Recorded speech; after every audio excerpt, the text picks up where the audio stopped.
AP LAWCET, AP PG, ఎల్సెట్ నోటిఫికేషన్‌కి సంబంధించిన details మనం ముందు వీడియోలో చూసాము. సో, ఎవరైనా చూడకపోతే ఒకసారి చూడండి. ఇక్కడ ఇన్‌స్ట్రక్షన్ బుక్‌లెట్‌లో ఉంటుంది. మే 4థ్ ఎగ్జామ్ డేట్. ఇప్పుడు ఎలా అప్లై చేయాలనేది చూద్దాం. రెండిటికి కూడా ఒకే విధంగా అప్లై చేయాలి. ఈ 4 స్టెప్స్ ఫిలప్ చేయాలి. నేను ఫస్ట్ స్టెప్ చూపిస్తాను. Eligibility criteria and fee payment. Qualifying exam hall ticket number. ఇక్కడ ఏ హాల్ టికెట్ నంబర్ వేయాలని డౌట్ వస్తుంది సాధారణంగా. మీరు పీజీ, ఎల్సెట్‌కి అయితే అంటే మీరు ఎల్ఎల్ఎంకి అయితే మీ ఎల్ఎల్బీ హాల్ టికెట్ నంబర్ వేయండి. మీరు ఎల్ఎల్బీకి అయితే మీ డిగ్రీ హాల్ టికెట్ నంబర్ వేయండి.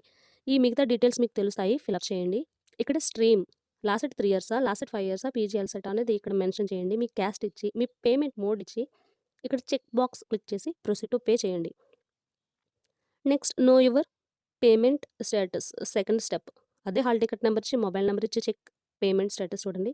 తర్వాత fill application only after payment. So, ఈ డీటెయిల్స్ ఇచ్చి ప్రొసీడ్ టు ఫిల్ అప్లికేషన్ చేసి ఫిల్ అప్ చేయండి అప్లికేషను. తర్వాత ప్రింట్ ఔట్ తీసుకోండి.